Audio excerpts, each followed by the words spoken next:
السلام علیکم جی، میرا نام حمزہ فردوس ہے اور یہ ویڈیو میں بہت درد کے ساتھ بنا رہا ہوں. کاش کہ یہ ویڈیو مجھے نہ بنانی پڑتی.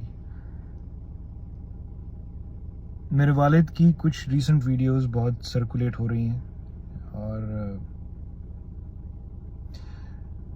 بحیثیت بیٹا آپ کی کوشش یہی ہوتی ہے کہ آپ کے گھر کی باتیں باہر ڈسکس نہ ہوں، لیکن جب ڈسکس ہونا شروع ہو جاتی ہیں، جب آپ کو آپ کے ناکردہ گناہ جو کہ آپ نے کبھی کیے ہی نہیں اس کی سزا مل رہی ہوتی ہے، تو پھر آپ کو بات کرنی پڑتی ہے. پہلے ویڈیو تھوڑی سی لمبی ہو جائے گی. تو پہلے تو میری والدہ کی طرف سے ایک اناؤنسمنٹ ہے، کیونکہ وہ کبھی بھی ایک میڈیا میں نہیں رہیں، نہ ان کو شوق تھا، نہ وہ ان کا کوئی سوشل میڈیا ہے. تو ان کی طرف سے اناؤنسمنٹ ہے کہ انہوں نے میرے والد سے خلا لی ہوئی ہے. ایک عورت جب اپنی زندگی کے 35-40 سال گزار دے تو وہ کبھی بھی یہ دن دیکھنا نہیں چاہتی. تکلیفیں، مصیبتیں، ذلتیں، ہر چیز سہے، لیکن اس امید میں کہ ایک دن ہوگا، اچھا ہوگا، ایک دن سب کچھ ٹھیک ہو جائے گا. ہمارے کیس میں بد سے بدتر ہوتا رہا. سب کچھ سہنے، سب کچھ کرنے کے باوجود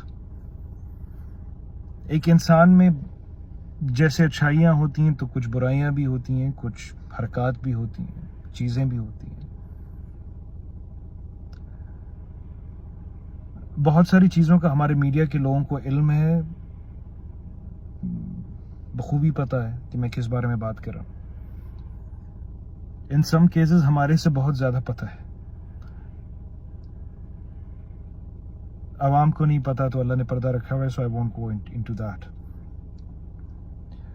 چیزیں ہوتی ہیں، انسان کے کچھ عمل ہوتے ہیں جو کہ اچھے نہیں ہوتے، لیکن اس عمل، ان حرکات، ان چیزوں کی وجہ سے دوسرے انسانوں کو درد ہو رہا ہوتا ہے، تکلیف ہو رہی ہوتی ہے. تو جب آپ کو تکلیف ہوتی ہے تو پہلے آپ اس کی شکایت کرتے ہیں، پھر کہتے ہیں، پھر آپ دھاڑے مار مار کے روتے ہیں، چیختے ہیں، چلاتے ہیں کہ ہمیں درد ہو رہی ہے. لیکن افسوس کوئی سننے والا کوئی نہیں ہوتا. پھر اس درد کی شکایت آپ اس کے ارد گرد کے لوگوں سے کرتے ہیں. ہمارے کیس میں میرے والد کے بھائیوں سے کی، بہنوں سے کی. سب کچھ جانتے بوجھتے ہوئے بھی انہوں نے ہر اس غلط چیز پر سٹینڈ لیا اور باقاعدہ ہمارے خلاف ایک مہم کرنا شروع کر دی کہ آپ غلطیوں پر بات کیوں کر رہے ہو، غلطیوں پہ بات کیوں کر رہے ہو، ان چیزوں پہ، ان اعمال پہ، ان حرکتوں پہ بات کیوں کر رہے ہو. جب ان کو کینسر ہوا، وہ بہت تکلیف دہ عمل تھا. جب ان کو کینسر ہوا، obviously کینسر کا علاج پاکستان میں بہت مشکل ہے، بہت مہنگا ہے. کوئی بھی علاج مشکل ہے، مہنگا ہے. آپ کو دوائی تک مفت نہیں ملتی. تو کسی بیٹے نے تو اس کے پیسے دیے ہوں گے. اگر کوئی نہیں مانتا تو میں اس کی بینک کی جو ریسیٹس ہیں تو وہ میں بھیج دیتا ہوں، دکھا دیتا ہوں، شیئر کر دیتا ہوں. کہنا نہیں چاہیے، کرنا نہیں چاہیے، یہ ہر بیٹا کرے گا اپنے باپ کے لیے. لیکن کیونکہ ویڈیوز میں اس طریقے کا تاثر بنایا جا رہا ہے جیسے بچوں نے ہاتھ کھینچ لیا، یا باپ کا پوری زندگی محنت کرنے کے بعد بچوں نے پھینک دیا. تو اگر کینسر ہوا تھا تو پھر بچوں نے پیسے بھیجے کیوں؟ دوسرے بیٹے نے ہاتھ سے پکڑ کے اچھے سے اچھے ڈاکٹر کے پاس ایک سے ایک اپائنٹمنٹ لینے تک وہ کیوں گیا؟ ایک بیٹی جو ہے وہ اپنے باپ کو اس کے ہاتھ میں میڈیسن رکھ کے دے کہ کہیں اس کا باپ یہ بھول نہ جائے کہ اس نے میڈیسن لی ہے یا نہیں لی. تو کیا وہ بیٹی یہ چاہے گی کہ اس کا باپ اس حالت میں ہو؟ میرا بھائی جو ہے بازل، آپ کو شاید نہیں پتا، میرے والد کو جب بیگ لگا تھا تو ہاسپٹل میں ڈاکٹرز نے اس کو خالی زخم دکھایا تھا میرے بھائی کو، اور وہ بے ہوش ہو کے گر گیا تھا. وہ اپنے باپ کا زخم نہیں وہ دیکھ سکا, تو کیا وہ یہ دیکھ سکے گا؟ تو کیا کچھ نہیں ہوا ہوگا کہ وہ آج وہاں پہ اور آج ہم یہاں پہ ہیں. کاش کہ یہ ہم آپ کو بتا سکتے ہیں.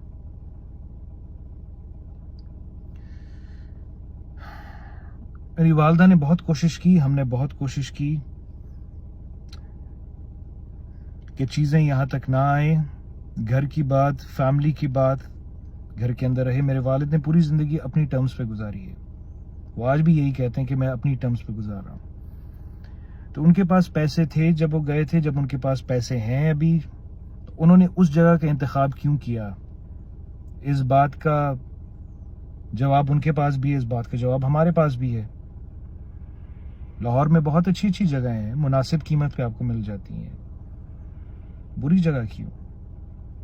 ایسی جگہ کیوں؟ کیونکہ لوگوں کو پوری کی پوری بات کا کانٹیکسٹ کا نہیں پتا, تو اس کی وجہ سے ایزمپشن کرنا بہت آسان ہے, لیکن اس ایزمپشن کی کانسیکوینسز کون بھرتا ہے؟ کاش کہ آپ کو پتا ہوتا. ایک شو میں بیٹھ کے یہ کہنا بہت آسان ہے کہ میری شادی غلط جگہ پہ ہوئی. ایک ماں کے لیے بہت مشکل ہوتا ہے.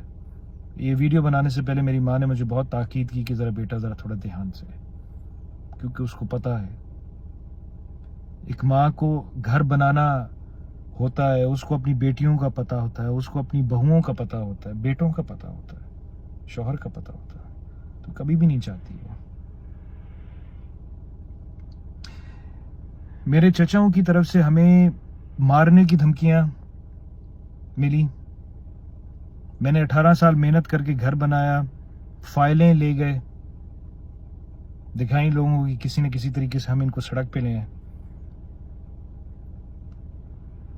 نوٹسز بھیجے پیسوں کے, سب کچھ کیا, ہم کھڑے رہے, اف تک نہیں کی. یہ ویڈیو میں اب بنا رہا ہوں, درمیان میں کیا کچھ نہیں ہوا ہوگا یہ آپ سوچ بھی نہیں سکتے. سمپتھی لینی ہوتی تو وہ پہلے لے لیتے. ہر چیز کا پروف ہے, ہر بات کا پروف ہے, لیکن اب اور نہیں. والدہ نے بہت چیزیں دیکھ لی پوری زندگی میں. اگر آج میں بھی بحیثیت بیٹا ان کے ساتھ کھڑا نہ ہوں, جیسے میں اپنے باپ کے ساتھ پہلے بھی ہوا تھا کھڑا, اور میں چھوڑ کر ہر چیز آ گیا, اور پھر اس کے بعد کے جو کانسیکوینسز تھے میں نے بھرے تھے. میں آج بھی 16 گھنٹے کام کرتا ہوں, ہر روز 7 دن.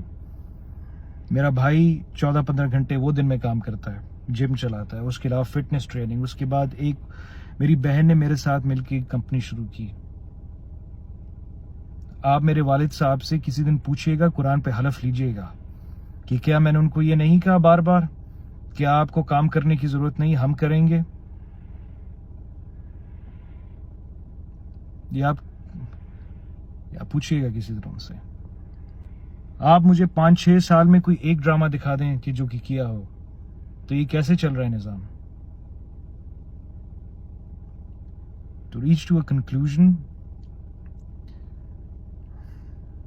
کہنے کو بہت کچھ ہے, بولنے کو بہت کچھ ہے, لیکن میں بہت پردوں میں رہ کے یہ بات کر رہا ہوں. ماں نے بہت مجھے تاکید کی ہے. تو پلیز اس کے بعد اور کوئی ہم سٹیٹمنٹ نہیں دیں گے, کوئی انٹرویو نہیں, نہ پہلے دیا ہے نہ آگے دیں گے. میری خالی ایک ہی گزارش آپ سب سے ہوگی کہ آپ پلیز میری والدہ کی, میری بہنوں کی, بھابھیوں کی, بھابھی کی, وائف کی فوٹوز استعمال نہ کیجیے گا, کیونکہ وہ چیزیں ان کی اجازت کے بغیر ہیں, اویلیبل ہیں کسی بھی آرٹیکل میں, کسی بھی ویڈیو میں. پلیز اس کو استعمال نہ کیجیے گا. آپ کے گھر میں بھی بہن بیٹیاں ہیں. یہ بات میں بہت درد کے ساتھ کر رہا ہوں, یہ ویڈیو میں بہت دکھ کے ساتھ بنا رہا ہوں, اور میں کبھی بھی نہیں بنانا چاہتا تھا.